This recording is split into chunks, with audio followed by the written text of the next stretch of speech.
सबैलाई यीशु ख्रीष्टको नाममा जय मसीह साथै नमस्ते भन्दै फेरि पनि मेरो नयाँ भिडियोमा तपाईँहरूलाई स्वागत गर्दछु है। आजको वचन मैले लिएर आएको छु भजन सङ्ग्रह 119 को 11 र 12 मा परमेश्वरको वचनमा यसरी लेखिएको छ। राजा दाउदले तपाईँको विरोधमा पाप नगर्नु भनेर तपाईँको वचन मैले मेरो हृदयमा राखेको छु भनेर भन्नुभएको छ। अनि 12 मा हे परमप्रभु तपाईँ धन्यको हुनुहुन्छ, मलाई तपाईँका नियमहरू सिकाउनुहोस् भनेर भन्नुभएको छ है। तपाईँको विरोधमा कुनै पाप नगर्ने र तपाईँको नियमहरू सिकाउनुहोस् भनेर राजा दाउदले यसरी लेखिएको वचन आज अध्ययन गरिरहेको थियौँ अनि तपाईँहरूसँग पनि सेयर गरेको। अनि हामी प्रार्थना गरौँ। विशेष गरेर तपाईँहरूलाई त मैले सोध्नै बिर्सेछु है, तपाईँहरू कस्तो हुनुहुन्छ? तपाईँहरू सन्चै हुनुहुन्छ होला है। आशा राख्छु तपाईँहरू सन्चै हुनुहुन्छ अनि म पनि सन्चै छु। आजको दिनहरूमा यतिको दिनहरूमा तपाईँको प्रार्थना साथै परमेश्वरको अनुग्रहको कारणले गर्दा म पनि सन्चै छु। अनि आज प्रार्थना चाहिँ एकदमै हामी गरौँ होला है। यो दिनहरूमा प्रार्थना गर्नु हामीलाई एकदमै जरुरी छ। जग्गा जग्गामा यति धेरै अतिभन्दा अति नै हेर्नै नसक्ने लडाइँहरू, मान्छेको मृत्युहरू देखिरहेको छ है। यो समयमा सुदान भन्ने देशको निम्ति हामी प्रार्थना गरौँ। त्यो देश त मैले भर्खरै मात्रै सुनेको, भनेपछि अझै कति देश होला यस्तो है हामीले नसुनेको। हामीले भन्दा पनि मैले चाहिँ नसुनेको देशहरू अझै कति होला है। अनि भने हामी कति प्रार्थनामा समय बिताउनु पर्ने हुन्छ। यो सुदान भन्ने देशमा चाहिँ यति धेरै मान्छेलाई मारेर मान्छेलाई चाहिँ किरासरी मारिरहेको छ। यति धेरै अब सोचेर पनि सोच्न नसक्नु, हेर्न पनि नसक्नु। नानीहरूलाई यति डरलाग्दो पछारेको, जिउँदै पुरेको, मानिसको जिउमा एउटा मासु छतार बिदार बम ब्लास्टमा परेको भन्दा पनि मान्छेको कुटाइमा त्यसरी परेर मान्छेलाई मृत्युमा पारिरहेको यो सुदान भन्ने देशका लागि हामी प्रार्थना गरौँ। साथै छत्तिसगढमा पनि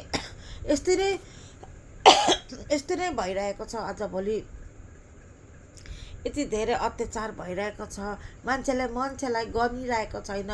विशेष गरी इसाईलाई त झन् एकदमै हेरिन सक्नु पारिरहेको छ है। हामी प्रार्थनामा राखौँ, यसरी प्रार्थना गरौँ। प्रभुको अनुग्रह, प्रभुको कृपा त्यो ठाउँमा भएको होस्। हुन त हामीले यस्तो नहोस् भन्न सक्दैन, मिल्दैन पनि, किनभने बाइबलमा लेखेको अनुसारै पुरा हुनु परेको छ।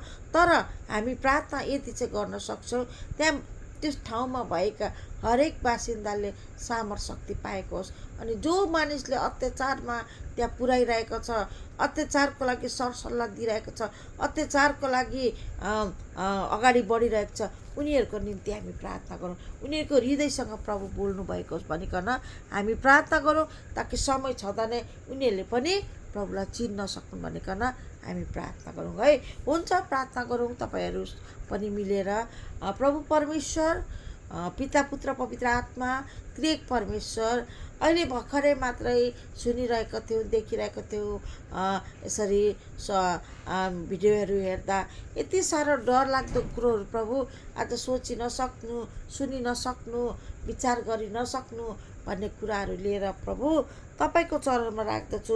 सुदान भन्ने ठाउँमा आज यति डरलाग्दो मान्छे मृत्युमा परिरहेको छ, मारिरहेको छ, काटिरहेको छ, गाडिरहेको छ। प्रभु आज प्रभु ठुलो मान्छे त केही छैन, सानो नानीहरूलाई पनि त्यो अज्ञानमा परेको मान्छेलाई किन त्यसरी विरक्त पाराले पछार्दै मारेको प्रभु तपाईँ बोल्नुहोस्। त्यो ठाउँको लिडर्सहरूलाई के गरिरहेको छ, त्यो सल्लाह दिने कारहरूले कस्तो सल्लाह दिइरहेको छ प्रभु तपाईँ बोल्नुहोस् प्रभु। त्यो मान्छेहरूको जीवनमा तपाईँ समय छँदा नै त्यो मान्छेहरूलाई पनि तपाईँले तपाईँको चरणमा ल्याइबक्सिनुहोस् भनिकन प्रार्थना गर्छु। अनि त्यहाँ कति डरले कति कम्पासाथ बसिरहेको हरेक मानिसलाई त्यो सामर्थ्य शक्ति दिनुहोस् भनिकन प्रार्थना बिन्ती गर्दछु। त्यसरी नै हाम्रो यहाँ छत्तिसगढमा पनि त्यस्तै भइरहेको छ प्रभु। आज कति गाह्रो भइरहेको छ, विशेष गरी इसाई जातिहरूलाई त झन् धेरै गाह्रो छ प्रभु। तपाईँ जान्नुहुन्छ। यसकारण प्रभु तपाईँको कृपा, तपाईँको अनुग्रह उनीहरूप्रति राख्नुहोस् भनिकन बिन्ती प्रार्थना जिउँदो यीशु ख्रीष्ट तपाईँको नाउँमा स्वर्गीय पिता सुनिकन ग्रहण गर्नुहोस्। अझै धेरै प्रार्थना छ भने पनि प्रभु तपाईँमा हामी राख्दछु। तपाईँलाई भन्नभन्दा अघि तपाईँ सुन्नुहुने परमेश्वर हुनुहुन्छ, किनभने धर्मीजनको प्रार्थना तपाईँले सुन्नुहुन्छ भनेर तपाईँको वचनले भन्छ। यसकारण धन्यवाद चढाउँदै प्रशंसा गर्दै बिन्तीलाई सुनिकन ग्रहण गर्नुहोस्। आमेन। जय मसीह। फेरि पनि हामीले यसरी त्यस ठाउँहरूको निम्ति कन्टिन्यू प्रार्थना गरौँ। अब एकदमै गएको गरौँ, प्रार्थनामा लागेको खुरन्दर लागेको गरौँ है। किनभने धेरै यस्तो समयहरू आइरहेको छ, डरलाग्दो समयहरू। अनि हामी त्यो समयको लागि सामना गर्नुको लागि हामी एक दुसराको लागि प्रार्थना चाहिँ हात हतियार बनाऊँ है भन्दै फेरि पनि अहिलेसम्म तपाईँहरूले मलाई हेरिदिनु भएको लागि, मेरो कुरा सुनिदिनु भएको लागि हृदयबाट धन्यवाद चढाउँछु। भोलि फेरि पनि प्रभुको इच्छा भए फेरि पनि भेट्नेछौँ है भन्दै सबैलाई जय मसीह।